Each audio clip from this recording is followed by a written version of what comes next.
Hello everybody. Today I've got a warm-up for you. This is the hand exercise. We'll get back to the polyrhythm thing in the future, but for today let's take a little bit of a break from that. So what we're going to do is we're going to do a simple hand exercise. The idea with this is to aim for steadiness, not necessarily speed. And this is actually not going to be done at full stroke or half stroke. This is actually going to be done at a little tap area. And the idea is we're going to do two measures of singles, and we're going to do the first 3 beats of 16th notes, just normal, 1 E and a 2 E and a 3 E and a, and then for 4 E and a we're going to do a paradiddle. So, or you can think about it like singles all the way up until you get to and a of 4. So 1 E and a, 2 E and a, 3 E and a, 4 E and a. So that's going to be your double right there. The trick is to try to get those doubles to match your singles so that you're not hearing those as standing out as that. And then when you're done with the right, your left will be up, and then the second measure is you alternate, so it's going to be left-right. So 1 E and a, 2 E and a, 3 E and a, 4 E and a, 1 E and a, 2, 3, 4, 1, 2, 3, 4, 1, 2, 3, 4.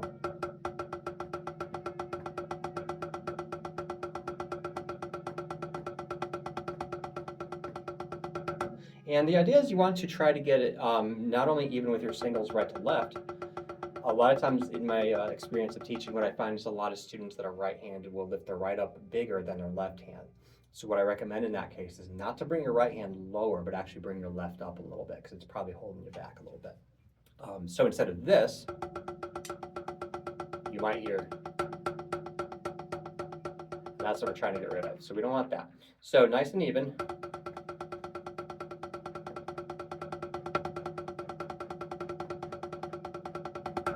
Also, you want to make sure that your right to left sounds like your left to right. So this is a listening exercise, it's an exercise in steadiness. Now, the second part of this exercise is as you go faster, that right, and that left are going to be harder to do. So when you're going slower, you can do 2 quick wrist motions, keeping the fingers in, doing 2 quick wrists. As you get faster, what I tend to do is I tend to do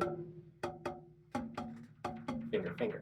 It helps to even it out a little bit. So without adding that second wrist, sometimes when you do wrist, that second one tends to tighten up a little bit, and then it's harder to flow back into the singles when you do that. So that double acts as almost like a roadblock. So so as you go faster, try using the fingers.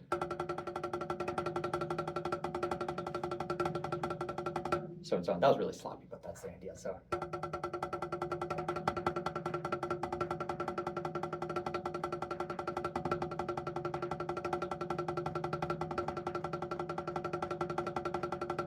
There we go, that was a little bit better.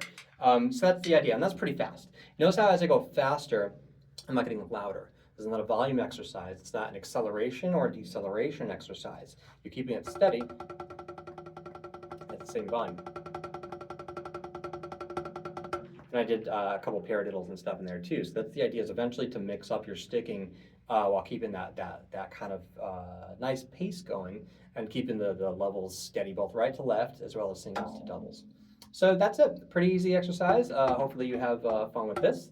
Part 2 to this, I'll give you a bonus. Right? So we did singles, and then ended with a double. We could do doubles and with a single. So same thing. So 1 E and a, 2 E and a, 3 E and a, 4 E and a. And if you do left, right, your left is up in the air. Now you can do left, right, left, right, left, right, left, right, left, right, left, right, left, right, left, right, left, right, left, right, left, right, left, right, left.